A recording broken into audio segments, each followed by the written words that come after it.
Certains monstres ne vivent pas dans les cauchemars. Ils vivent dans des maisons ordinaires, prient dans des églises ordinaires et marchent dans les rues, comme tout le monde. Mais à l'intérieur, quelque chose pourrit, quelque chose de plus sombre que la nuit. Il écrivait des lettres, pas pour demander pardon, mais pour raconter, détailler, se souvenir, des mots comme des lames, une encre imbibée de sang et d'orgueil. Il s'appelait Albert Fish, un vieil homme au regard éteint, aux mains ridées par les années, mais souillées par l'indicible. Cannibale, tortionnaire, prédateur d'innocence. Ce que vous allez entendre n'est pas une légende, c'est une confession. Le sang a séché, mais l'histoire, elle, est restée gravée.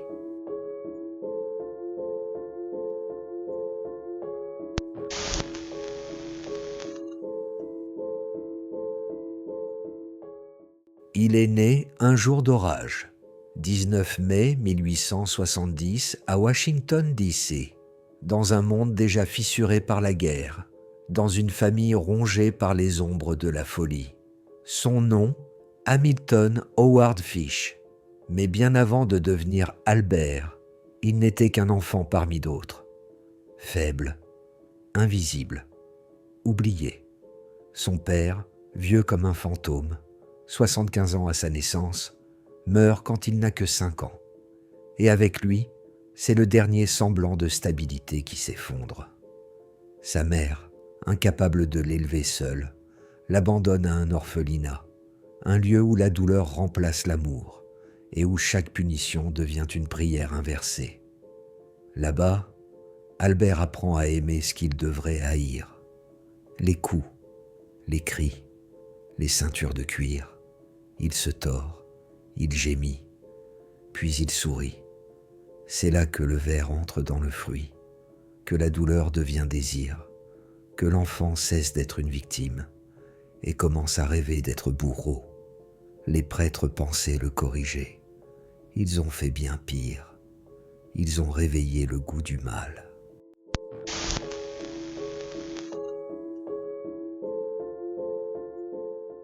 « 1879, à 9 ans, il quitte l'orphelinat de Washington Street pour rejoindre sa mère, désormais installée dans un taudis de Brooklyn. Il retrouve un toit, mais pas la paix. Dès les premiers mois, on l'aperçoit rôder la nuit dans les ruelles, le regard perdu, comme à l'affût d'une présence invisible. 1881, à 11 ans, vient le premier rituel secret. Il s'enferme dans la cave humide de l'immeuble, ferme la porte à clé et se plante un fil de pêche dans la peau du scrotum. 28 aiguilles dissimulées dans son corps, découvertes des années plus tard à la radiographie. Cette même année, il achète, pour quelques cents, un rasoir à lame unique. Sous la lueur tremblotante d'une lampe à huile, il esquisse des entailles fines sur ses avant-bras, enregistrant la douleur, chalumeau macabre de ses premiers désirs. À 13 ans, une autre obsession naît. Il traque les insectes dans les parages, découpe les ailes des papillons pour mieux les observer morts, avant d'enfermer des araignées dans des bocaux, attendant qu'elles se dévorent entre elles.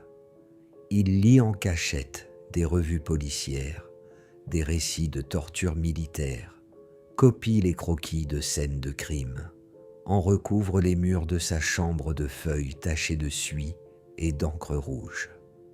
À 14 ans, il glisse ses doigts sous la jupe d'une fillette dans un parc, effaçant immédiatement ses traces, comme un chirurgien prudent. À 15 ans, on le signale au bureau de bienfaisance. Il fouille les poubelles à la recherche d'os calcinés qu'il collecte religieusement dans un sac en toile.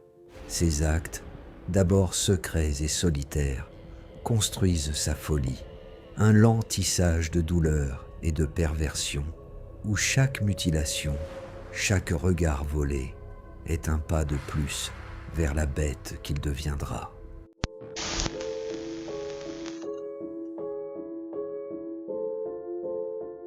1890. New York est une fourmilière de misère. Sous les réverbères de Hell's Kitchen, Albert Fish erre comme une ombre, embourbé dans les vapeurs de gin bon marché et les ruelles souillées. À 20 ans, il devient peintre en bâtiment, mais ne peint que des façades, car derrière les murs, c'est un autre métier qu'il pratique, celui d'homme des ténèbres. Chaque jour, il observe les enfants, pas les siens, ceux des autres. Leurs jambes frêles, leur innocence sans défense. Il commence à les suivre, silencieux comme un souffle. Il dit les aimer, mais ce mot, dans sa bouche, a le goût du plomb et de la rouille. À 28 ans, en 1898, il épouse une femme choisie par sa mère. Ensemble, ils auront 6 enfants.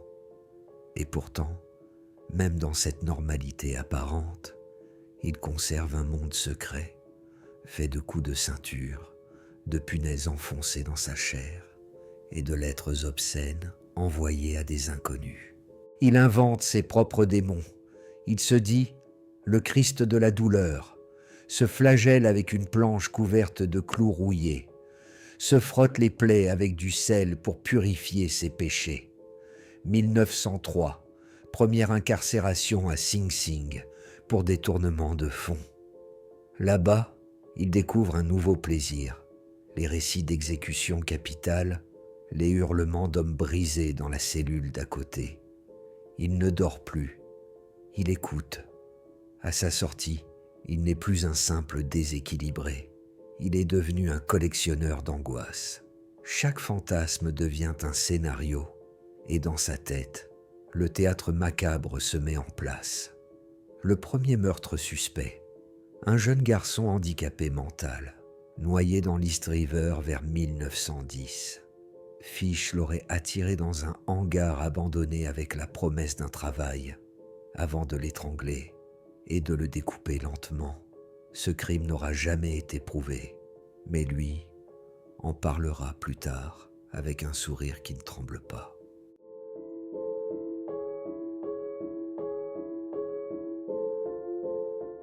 Dans les ruelles cendreuses de New York, entre les années 920 et 930, des enfants disparaissaient sans bruit. Leur rire s'éteignait comme soufflé par un vent sinistre, et derrière eux ne restait que le silence, et parfois une lettre trempée d'horreur. Albert Fish rôdait, 1924, Francis McDonnell, l'innocence étranglée. C'était un jour d'été à Staten Island. Le petit Francis McDonnell, 8 ans, jouait dans les bois près de chez lui. Un vieil homme maigre avait été vu l'attirant avec des promesses floues. Le soir même, le corps de Francis fut retrouvé suspendu à un arbre, le pantalon baissé, le crâne marqué de coups de pierre et une corde d'horreur autour du cou. La presse appela ce spectre « The Grey Man », mais l'enquête piétina. Trop peu d'indices, trop de peur. 1927, Billy Gaffney, l'enfant disparu dans la brume. Billy Gaffney, 4 ans, jouait avec un camarade dans un immeuble de Brooklyn. Puis, il disparut. Le seul témoin, un enfant plus âgé, déclara avoir vu le croque-mitaine. Aucun corps, aucun cri.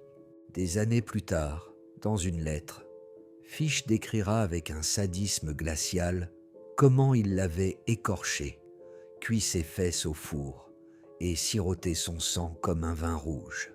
Mais à l'époque, la police était aveugle. Elle pensait encore à un enlèvement isolé. L'ombre du cannibale n'était pas encore soupçonnée. 1928, Grace Budd, la lettre du diable Albert Fish, se présenta chez les Budd sous un faux nom. Frank Howard, un fermier aimable, à la recherche d'un jeune homme pour l'aider. Mais ce ne fut pas Edward, le fils, qu'il choisit. Ce fut sa sœur, Grace, 10 ans, ruban blanc, petite robe bleue. Il convainquit les parents de le laisser l'emmener à une prétendue fête. Elle ne revint jamais. L'enquête fut immédiate, massive. Mais Fish avait laissé derrière lui une fausse adresse, un faux nom et un sourire glacial. La police interrogea des dizaines de témoins, afficha des portraits robots et noya New York sous les appels à témoins. Mais rien. Le mystère resta entier pendant 6 ans.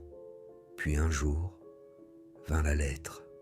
Sur du papier jauni, Fish raconta comment il avait emmené Grace, l'avait étranglée, puis cuite dans son four. Elle fut nue. Je l'ai tranchée en morceaux. Je l'ai mangée. Elle était douce.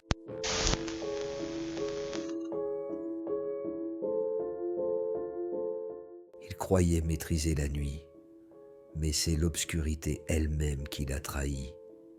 Pendant des années, Albert Fish se faufilait dans les fissures de l'Amérique. Un vieil homme aux mains tremblantes, au regard vitreux. Le genre de silhouette qu'on croise, sans se retourner, qu'on plaint plus qu'on soupçonne. Mais les policiers de New York, eux, n'avaient pas oublié. L'enquête sur la disparition de Grace Budd, bien que refroidie par le temps, n'était jamais morte. Elle patientait, comme un piège laissé ouvert dans les bois. Automne 1934. 6 ans ont passé depuis l'enlèvement de Grace. Un courrier étrange arrive chez les Budd. Pas une lettre de rançon, pas un appel au pardon, une confession, froide, clinique. Une lettre sans compassion, tapée à la machine, envoyée par un homme qui croyait ne jamais être retrouvé. Mais Fish, dans son arrogance, a laissé une trace. L'enveloppe portait un emblème oublié, une piste infime, mais suffisante. Les inspecteurs remontent l'origine du papier, jusqu'à une vieille pension du Bronx, et à un nom griffonné sur le registre, Albert H. Fish. L'inspecteur William King se rend à l'adresse. Un immeuble silencieux, rongé par l'humidité. Quand Fish ouvre la porte, il semble soulagé, comme s'il attendait ce moment depuis des années. Pas de lutte, pas de fuite, seulement un regard vide et un murmure. Je l'ai toujours su. Dans ses effets personnels, la police découvre des choses inavouables.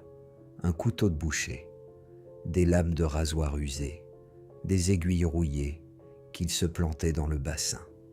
Et plus tard, une radiographie confirmera la folie. 29 aiguilles enfoncées dans son propre corps, comme des croix plantées dans la chair. Son appartement est un poème de la décomposition, des murs qui pleurent l'humidité, des journaux froissés, des odeurs acides et cette sensation que la mort avait élu domicile bien avant l'arrestation. Ce jour-là, les menottes ne se referment pas seulement sur un tueur. Elles enchaînent l'un des cauchemars les plus dérangeants du XXe siècle.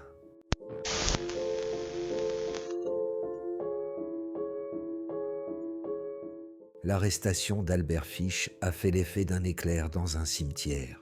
Les journaux se jettent sur l'affaire, les familles frissonnent, et les enquêteurs découvrent peu à peu l'étendue d'un mal ancien et silencieux. Mais ce n'est pas juste un tueur qu'on va juger, c'est un abîme, un homme à l'allure de grand-père et l'âme de 1000 enfers. Mars 1935. Le procès d'Albert Fish s'ouvre à White Plains, dans l'État de New York. La salle est pleine, les bancs grincent. Le public, avide de justice, ignore encore ce qu'il va entendre. Le juge, les jurés, même les journalistes. Tous vacillent lorsqu'ils découvrent les détails, les lettres glaçantes, les aveux d'un calme troublant, les confessions sur des enfants démembrés, cuisiner, manger. Mais le plus terrifiant, ce n'est pas ce qu'il dit, c'est comment il le dit, sans trembler, sans honte, comme s'il racontait une recette oubliée. Je l'ai fait, mais je n'en tire aucun plaisir.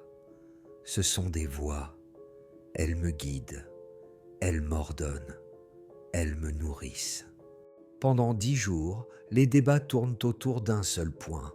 Albert Fish est-il fou ou simplement maléfique?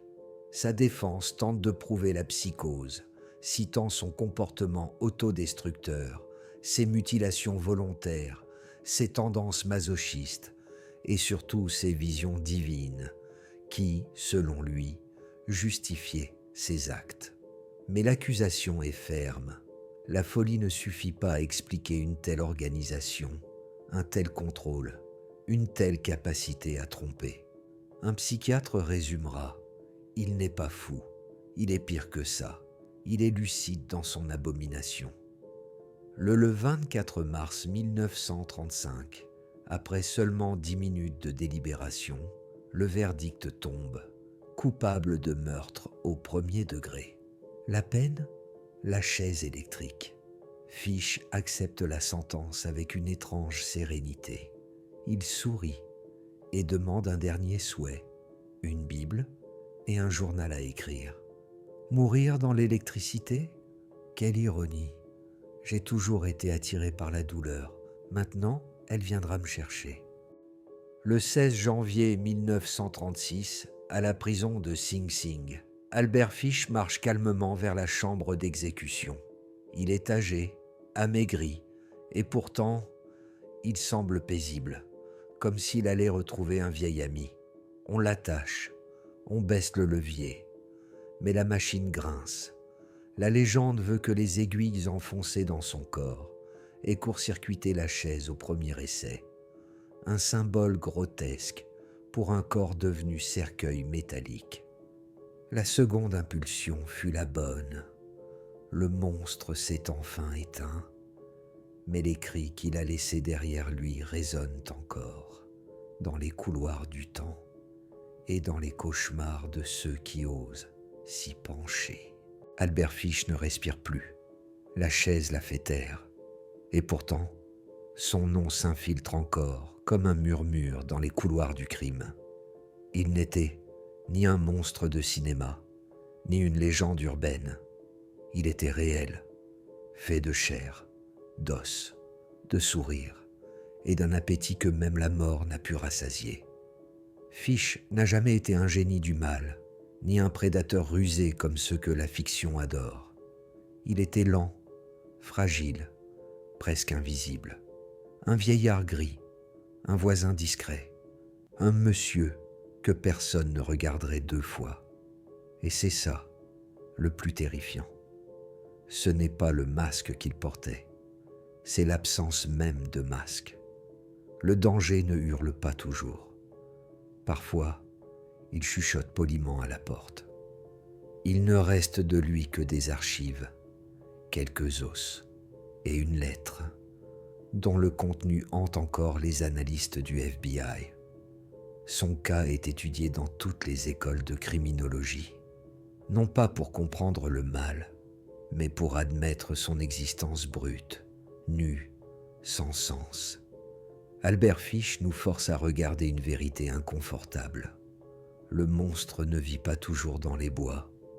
Il peut habiter les villes, porter un chapeau, attendre le bus avec vous, et son regard n'a rien d'étrange.